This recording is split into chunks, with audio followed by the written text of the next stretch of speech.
Δεν φοβάσαι μόνος σου στα βουνά και στις ερημιές που πηγαίνεις και μένεις με το βαν? Γιατί ταξιδεύεις πάντα μόνος σου? Τι νόημα βρίσκεις σε όλο αυτό? Αυτές είναι κάποιες από τις ερωτήσεις που δέχομαι αρκετά συχνά και θέλω να προσπαθήσω να σας εξηγήσω τι έχω στο μυαλό μου, αν και η απάντηση δεν είναι τόσο απλή. Άλλη μια ημέρα στο δρόμο με το βαν, ψάχνοντας ένα μέρος για να μείνω. Ως τώρα είχε ήλιο και ο καιρός ήταν καλός, αλλά τώρα βλέπω από πίσω να έρχονται σύννεφα. Δεν ξέρω κατά πόσο θα με επηρεάσουν, θα δείξει την πορεία. Αλλά όπως και να έχει, όσο θα πέφτει η νύχτα, θα πέφτει και η θερμοκρασία. Και είμαι ήδη στα 622 μέτρα και πάω σε ένα μέρος πιο πάνω, σε ένα οροπέδιο που είδα ότι υπάρχει, για να δω τι θα συναντήσω. Ελπίζω πως κάτι καλό θα βρω. Μετά από κάποια ώρα μέσα σε χωματόδρομο και εκεί που πίστευα ότι δεν θα βρω μέρος για να παρκάρω να μείνω, βρήκα εδώ μια μικρή γωνία σε ένα οικόπεδο, γιατί εδώ πάνω σε αυτό το οροπέδιο που ήρθα η κατάσταση είναι λίγο πιο περίεργη από ό,τι περίμενα. Και θα σας εξηγήσω τι εννοώ. Καταρχάς, να σας πω ότι βρίσκομαι στα 1104 μέτρα, αλλά έτσι όπως είναι εδώ πέρα το τοπίο, επειδή είναι οροπέδιο, είναι μια μεγάλη πεδιάδα πάνω στα βουνά, δεν το καταλαβαίνεις τόσο πολύ ότι είσαι σε βουνό. Έχει λίγο ψύχρα και σιγά σιγά ετοιμάζεται να φύγει και ο ήλιος, οπότε μετά θα έχει περισσότερο κρύο. Πάνω στο βουνό έχει και χιόνια, έτσι έχει κάποια που έχουν μείνει λογικά από τις πρώτες χιονοπτώσεις που έκανε για φέτος. Ελπίζω να βρω το δρόμο για να φύγω αύριο, γιατί μπήκα σε κάτι χωματόδρομους αρκετή ώρα μέχρι να βρω έστω ένα σημείο έτσι που να μου ταιριάζει για να μείνω, γιατί είναι όλα ιδιόκτητα οικόπεδα, οπότε δεν έχει και μέρος να σταματήσει με το βαν. Δεν το περίμενα αυτό. Δεν είναι και ότι καλύτερο δηλαδή να έρθεις με βαν. Παρ' όλα αυτά, επειδή έκανα αρκετό δρόμο για να φτάσω εδώ, λέω να μείνω εδώ για σήμερα, να φτιάξω σιγά σιγά κάτι να φάω, γιατί έχω αρκετή ώρα στο δρόμο και πεινάω, και να απολαύσω την ηρεμία της φύσης του βουνού. Και έχω ένα μοσχαρίσιο μπιφτέκι μαζί μου, το οποίο ελπίζω να μπορέσει να τηγανιστεί εδώ στο μικρό τηγάνι που έχω. Αλλά πρώτα να ρίξω λίγο λάδι. Και είναι κάπως λογικό κάποιος να αναρωτηθεί και να πει: ρε Μάριε, δεν φοβάσαι που πας και μένεις μέσα στην ερημιά μόνος σου? Και θα έχει και ένα δίκιο.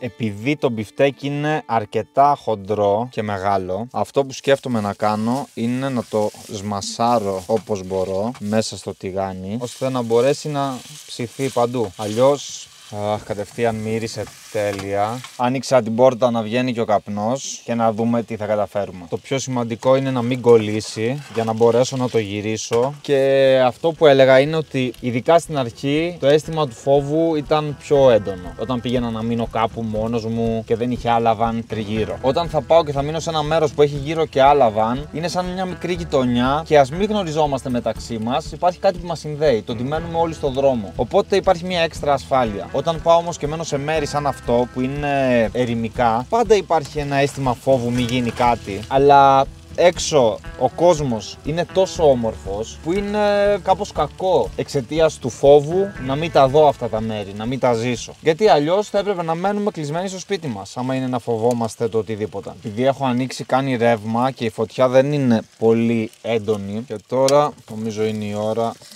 Διαλύθηκε. Πιστεύω ότι θα φάω καλά. Θα τηγανίσω και 2 αυγά. Ο ήλιος πέφτει και το κρύο ήδη άρχισε να βγαίνει. Και το φαγητό σε αυτές τις περιπτώσεις είναι απαραίτητο για θερμίδες. Μοιάζει πολύ ωραίο. Για να δω τι έχω κάνει. Πεντανόστιμο. Έχει βγει πολύ ωραίο. Αυτό θα τέριαζε και μέσα σε ψωμάκι να γίνει μπέργκερ. Αλλά και έτσι είναι φοβερό. Ό,τι χρειαζόμουν τώρα και μετά να ετοιμαστώ σιγά σιγά για να υποδεχθώ τη νύχτα. Είναι φοβερό με το που έπεσε ο ήλιος πόσο γρήγορα αλλάζει η θερμοκρασία. Και από εκεί που είχε 19 βαθμούς εδώ μέσα, τώρα έχει 12. Αυτό πρόσφατα το πήρα. Το αγόρασα δηλαδή για να βάζω τα ρούχα μέσα, τακτοποιημένα. Και μάλλον πρέπει να ντυθώ λίγο καλύτερα, γιατί εδώ υπάρχει πιθανότητα να πέσει και ομίχλη το πρωί, να έχει πολύ ομίχλη. Δεν ξέρω, θα δούμε. Επειδή είναι γύρω-γύρω βουνά και στη μέση η πεδιάδα, ίσως κρατάει ομίχλη. Η ώρα είναι 5 και 5 και σιγά σιγά νυχτώνει. Πριν κάποιες μέρες έκατσα, τελειοποίησα και την θέρμανση για να είναι έτοιμη για αυτές τις κρύες μέρες και τις κρύες νύχτες. Έχω βάλει εδώ το πανελάκι για να την ανοίγω και να την κλείνω, και εδώ έναν ανιχνευτή για μονοξίδιο του άνθρακα. Όμως η οθόνη, για να πάρει ρεύμα, πρέπει πρώτα να πατήσω εδώ αυτό το πλήκτρο. Για να μην έχει μονίμως ρεύμα η οθόνη, δεν υπάρχει λόγος. Και εδώ βλέπουμε τώρα ότι έχει ανάψει. Για να τη δοκιμάσουμε. Εδώ μας δείχνει όλες τις λειτουργίες. Το diesel heater το έχω εκεί, Από μπροστά παίρνει τον αέρα, τον περνάει από κάτω με αερογωγό και τον φέρνει πίσω από εδώ. Φαίνεται να έχει ξεκινήσει να δουλεύει. Μόλις άρχισε να ακούγεται και η αντλία από κάτω που στέλνει το πετρέλαιο στον καυστήρα. Περιμένουμε τώρα να ξεκινήσει σιγά σιγά για να βγάλει ζέστη. Ακούγεται να ανάβει. Και εδώ από κάτω είναι η εξάτμιση που βγάζει το καυσαέριο. Πολύ γρήγορα ξεκίνησε να δουλεύει και να βγάζει ζέστη μέσα στο βαν. Και από εδώ μπορώ να ρυθμίζω την ταχύτητα. Και αφού πάρει μια ροή και αρχίσει και βγάλει κάποια ζέστη μέσα, μετά βρίσκει ένα σταθερό ρυθμό η αντλία και δουλεύει πιο ήπια. Και έτσι σιγά σιγά θα ζεσταθούμε. Γιατί το κρύο δεν αντέχεται στο δρόμο, είναι η αλήθεια. Πάντως έχω ανοιχτά και ήδη το αισθάνομαι ότι έρχεται πολύ ζέστη. Γενικά αυτό το diesel heater είναι πολύ δυνατό εργαλείο για να ζεστάνει τέτοιους χώρους. Σε κάποιες χώρες έχω ακούσει ότι το χρησιμοποιούν μέχρι και σε σπίτια. Γιατί συμφέρει σε σχέση με άλλους τρόπους θέρμανσης. Αυτό καίει πετρέλαιο και καίει, από όσο ξέρω, κάπου στο 0,4 λίτρα την ώρα, κάπου εκεί. Το van πλέον είναι τελείως αυτόνομο. Αυτή τη φορά δεν έχω πάρει καν power station μαζί. Έχω μόνο την μπαταρία του van. Ίσως να χρειαζόμουν περισσότερες θύρες USB, δεν ξέρω. Ναι, ίσως κάποιες φορές να χρειάζομαι περισσότερες. Οπότε δεν ξέρω μήπως βάλω άλλο ένα με θύρες USB για να μπορώ να φορτίσω περισσότερα πράγματα. Όταν θα κάνω όμως ένα μεγάλο ταξίδι, ίσως να πάρω και το power station μαζί για κάθε περίπτωση. Γιατί μπορώ να το φορτίσω με πολλούς τρόπους εκείνο. Και ας μην έχει ήλιο. Έξω έχει νυχτώσει για τα καλά. Έχω κλείσει τα πάντα. Θα βγω ξανά αύριο το πρωί που λογικά θα έχει και ήλιο.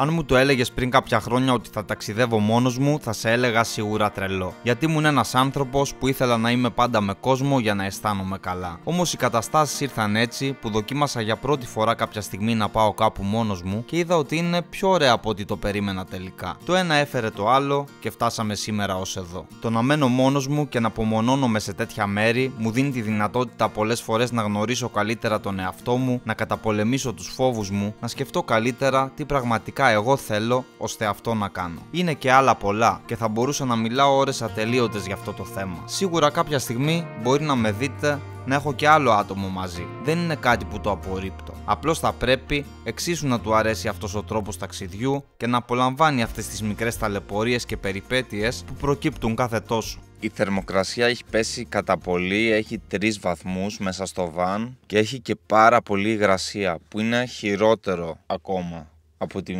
μικρή θερμοκρασία. Σε πολύ κοντινή απόστασή μου βλέπω 2 κορυφές με χιόνια, οι οποίες και αυτές αποτελούν ένα παράγοντα για να έχει κρύο. Όσο βγαίνει ο ήλιος, ζεσταίνει λίγο κιόλας. Το μέρος είναι αρκετά ωραίο που έμεινα. Πολύ πράσινο γύρω, χιόνια στα βουνά, ωραία τοποθεσία. Το οροπέδιο καθαρού. Είναι ώρα για πρωινό καφέ. Θα κάνω ένα εσπρέσο.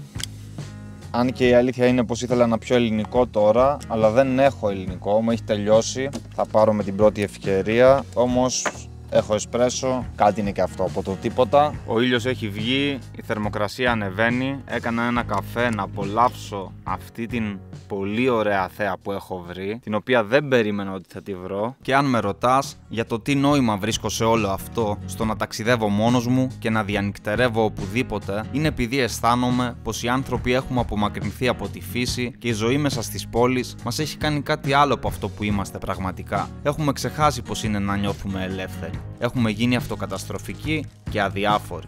Με αποτέλεσμα το ενδιαφέρον μας για το τι αξίζει πραγματικά στη ζωή μας, η οποία είναι τόσο μετρήσιμη, σε αρκετό βαθμό να έχει χαθεί. Και μέσα στη φασαρία και τη γρήγορη ροή της καθημερινότητάς μας, δεν μπορούμε να ακούσουμε την εσωτερική μας φωνή. Ούτε αφήνουμε έστω λίγο χώρο στην τελική στο Θεό για να μας πλησιάσει.